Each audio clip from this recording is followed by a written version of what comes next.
Yes, the Gupta Empire is often called the Golden Age of India.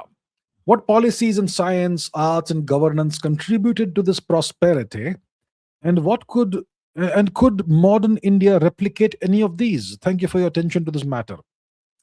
Yes, so the Gupta period is called by a lot of historians as the Golden Age of India. It's not like it was the only Golden Age, but yeah, it's kind of become a cliche that the Gupta period was a golden age of India. The Gupta period is somewhere in the middle of the first century, first millennium AD, right?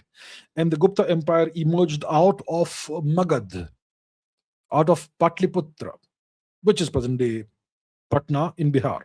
And eventually, the Gupta Empire ruled the whole subcontinent and beyond the subcontinent, parts of Central Asia, and so on. So, what were the policies that the Gupta Empire, had that contributed to this prosperity? Science and talking about science and arts and governance and so on. What are the policies that we had? So, during the Gupta period, as with other periods in India, the government of India, the Gupta government of India, uh, endowed educational and research centers with state funding. Okay. So, what kind of educational research centers? Schools, temple schools, monasteries, universities like Nalanda, Takshila, and so on. What kind of endowment? The government would give land grants, they would give fixed monthly or yearly revenues, and they would give autonomy. So land grant means the university gets its own land, certain number of villages, all the revenues of those, let's say 10 villages, will be used for the upkeep of the university, plus possibly yearly revenue from the government, plus autonomy. So because of this, you had the creation of a class of scholars who did not have to depend on anybody financially, economically.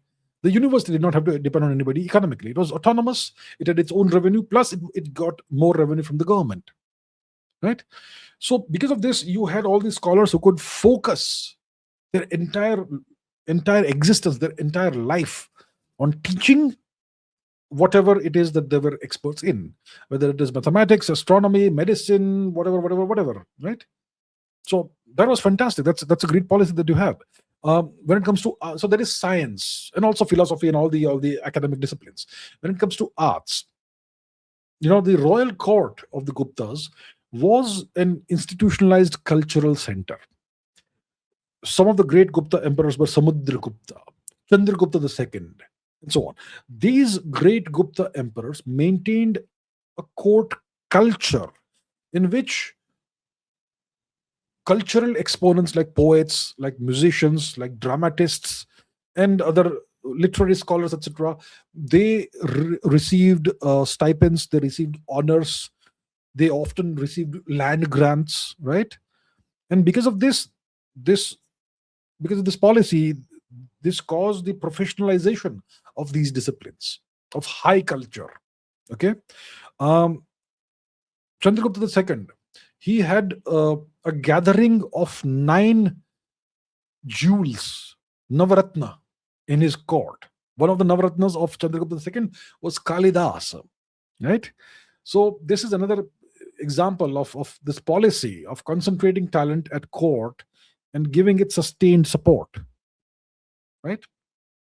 Then you had state resources would go into monument building, temple building. In India today, how many temples do you see being built? Do you see any new temples being built in India today? You see other structures being built in India today, but not temples anymore. You hardly see a new temple being built anywhere. During the Gupta period, state resources were used for monument building and temple building. The empire financed temples, temples, sculptural programs. They gave religious endowments to communities, to guilds, to merchant guilds, to artisan lineages, long-term endowments, long-term contracts, and prestige. Right. So this is essentially directed investment, focused investment, and this generated lasting centers of pilgrimage, of of uh, of artistic excellence, of urban activity, all of that. And this obviously supported schools of art, schools of iconography, and so on and so forth. Stylistic experimentation, flowered during this period.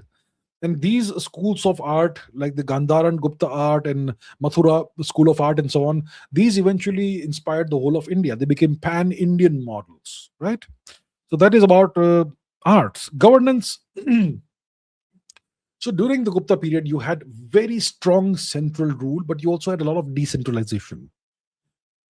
Yeah, very strong central administration, and at the local level, significantly decentralized administration, with local prominent people, local merchant guilds taking the initiative of taking care of the local ground level administration of the empire. So you have a strong monarchy, a strong central system, which take care of the geopolitics of the military, of the defense of the empire, and so on. But you have a lot of autonomy given to provincial officials, a lot of autonomy given to village assemblies, a significant amount of autonomy given to merchant guilds.